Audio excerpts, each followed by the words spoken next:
Good afternoon, children. Welcome back to our online class. In last lecture, I have explained you chapter number 2 of English. Let's proceed further in this chapter. ये chapter में बहुत सारे बच्चे होते हैं, cousins होते हैं.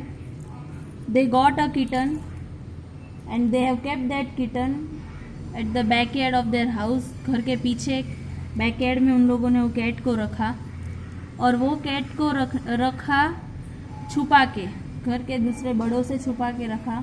फिर उसको उनको मिल्क देना था क्योंकि उसको भूख लगी थी और वो मिल्क वो छुपा के किचन में से लेके आते हैं. और किचन में से जब वो मिल्क लेके आते हैं तब उस टाइम पे वो कोई उनके घर का बड़ा देख लेता है, पूछता है तो वो बोलते हैं कि हमको भूख लगी थी इसीलिए हमने मिल्क लिया. फिर वो पी जाता है वो, फिर वो पीता है वो. फिर वो बोलते हैं कि मग धो लेता है, लाओ मग दे दो. फिर वो बोलता है नहीं मैं खुद धो लूँगा. फिर वो फटाफट भाग के जाता है. वहाँ पे कोकोनट शेल में वो महेंद्रन जो किटन का नाम रखा था उसके लिए वो मिल्क उसमें डालता है, वापस भाग के आता है, वो धो के रखता है. उसके बाद फिर वो आके उसके कजिन्स फ्रेंड्स के साथ वहाँ पे खड़ा रह के वो सब डिस्कस कर रहा होता है. फिर वो कैट में ऐसा लगता है कि वो एक इजिप्टियन गॉडेस का कैट है. फिर वो लोग स्कूल से कहीं गए थे, वहाँ महाबलेश्वर कहीं गए थे वो लोग, महाबलेश्वर या कौन सी जगह पे, महाबलीपुरम करके जगह, वहाँ पे गए थे. वहाँ पे बहुत सारे स्टेचूज़ थे, स्टेचूज़ में भी ऐसे एक कैट का स्टेचू था. तो वो उसकी बहुत तारीफ़ कर रहा होता है. वो जो गर्ल्स थी मीना और मृदु करके, वो दोनों उस पर हंस रही थी या फिर वो मीन्स ऐसे इमेजिन कर रहे थे या सोच रहे थे कि यार ये ऐसा सब क्यों सोच रहा है, और उसको ये सब सुन के गुस्सा आ रहा था. यहाँ तक हमने लर्न किया. Now let's see further what is happening in this chapter. Mahendran looked up alarmed. He had just been sharpened his claws on the edge of the coconut shell.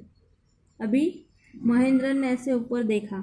उसने अभी अपने क्लाउज यानी कि अपने पंजे के एड्स को, पंजे में जो नेल्स होते हैं उसको शार्प किया से घिस के कोकोनट शेल के ऊपर. But worse than Ravi's awful whoop के was creak from the window. What a weird sound. तभी उस वहाँ से एक अजीब सा साउंड आया. तो बोले कि कैसा साउंड आया. इफ मृदु was स्टार्टडली MP Pune was frightened out of his wits, hairs standing on end. He bounced up and screwed towards the bamboo tray of red chilies that had been set out to dry. Trying to hide beneath it, he tipped a few chilies over him. Meow, he howled enviously.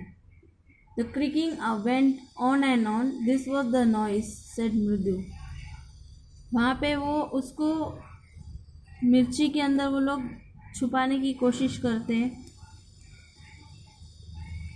और तब उसके अंदर से क्रिक क्रिक करके आवाज़ आता है. That's Lali learning to play the violin, grunted Ravi. वो एक्चुअली साउंड जो आता है वो साउंड से वो जो कैट होता है वो डर जाता है और वो खुद को छुपाने की कोशिश करता है. फिर पता चलता है कि वो जो आवाज़ है वो वायोलिन सीख रहा है रवि, वहाँ से आ रहा है, जिसको ठीक से बजाना नहीं आता. She will never learn a thing. The music master just goes on playing like a train whistling on and on while Lily all the time trailing going completely off track. फिर वो बोलता है, वो ऐसे बोलते हैं कि वो कभी भी म्यूज़िक सीखने वाली ही नहीं है. वो म्यूज़िक के जो मास्टर होते हैं वो इतना अच्छा हो, एकदम ट्रेन के ऊपर पटरी जैसे चलती है, विसल करती है ट्रेन, उस तरीके से जाते हैं. और वो तो पूरे दिन ऐसे खुर खार ऐसे करके अजीबोगरीब में बजाती है और वो कंप्लीट ऑफ ट्रैक यानी एक ट्रैक पे नहीं बजाती ऐसा.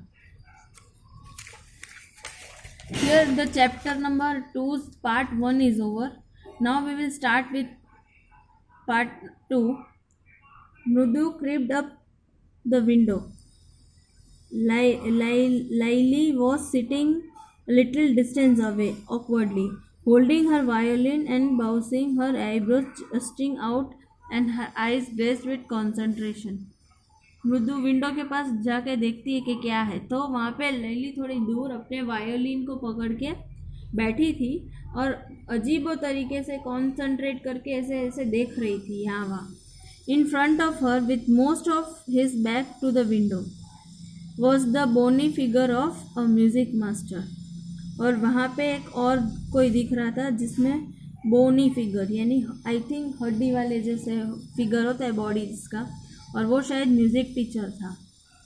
ही had mostly bladed head with a fringe of oil back hair falling around his ears and an old fashion tuft, यानी बाल ऊपर से कम थे, पीछे थोड़े लंबे थे, जैसे पुराने के ज़माने में लोग के बाल होते थे वैसे उसके बाल थे. A gold chain green around his leathery neck, और उसके गंदे से नेक में गोल्ड चेन था. एक डायमंड रिंग था जो उसके हैंड में ग्लिटर हो रहा था. It glitter up and down the stem of the violin. A large foot stuck out of the beneath his gold bordered vestige edge and he was beating time on the floor with the squeaking big toe.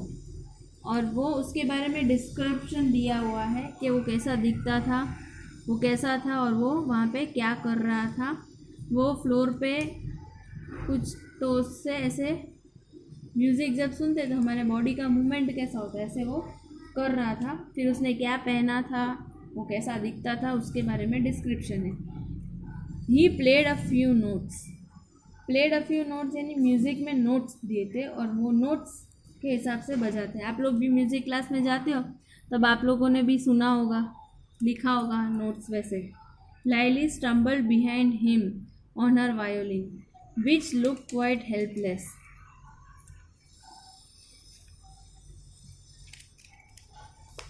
लाइली जो थी वो उसके पीछे violin बजाने की कोशिश कर रही थी पर वो हेल्पलेस लग रही थी क्योंकि वो बजा नहीं पा रही थी. Let's see what is happening further. See this they all are coming on the window. वो विंडो में आके विंडो में से वो देख रहे और वो वायोलिन लेके बजा रही. ये उसका म्यूज़िक मास्टर है जिसके देखो ऊपर से बाल कम है, पीछे थोड़े लंबे बाल है, धोती जैसा कुछ पहना है और ये उसने क्या पहना है वो डिस्क्रिप्शन, और ये लोग सब देख रहे उसको.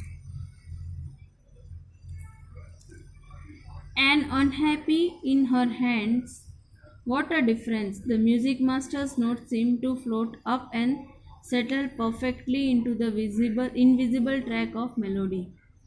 It was like the wheels of train fitting smoothly into the rail and whistling around as Ravi said. Ravi ने ऐसे बोला कि म्यूजिक मास्टर के जो नोट्स थे वो सुन के कितना परफेक्टली और वो ट्रैक पे कितना मेलोडियसली बज रहा है, मेलोडियसली बज रहा है जैसे कि ट्रैक पे ट्रेन चल रहा हो वैसे. मृदि stared at that huge beringing hand moving effortlessly up the violin stem making lovely music. और मृदु थी वो उसके हाथ को गौर से देख रही थी. वो उसने रिंग पहना हुआ था और वो हाथ से वो उसको ऐसे बजा रहा था. देखो यहाँ पे रिंग है और वो उसमें से बहुत ही अच्छा म्यूज़िक आ रहा था, तो वो ऐसे उसको देख देख के खुश हो रही थी. स्क्वा this was a Lila derailing again. Amma came a volley from the gate. Amma ओ. फिर वो ऐसा और उसको देखते हैं कि वो कैसे बजा रही है और वो बहुत गंदी तरीके से बजा रही थी. मीन्स कोई ट्रैक ही नहीं था, बेसुरा बजा रही थी. तभी अम्मा वहाँ से आते हैं. Today I will stop over here. Further chapter I will be explaining in the next video. Today you have to write the hard words of this chapter in your classwork. Okay, bye.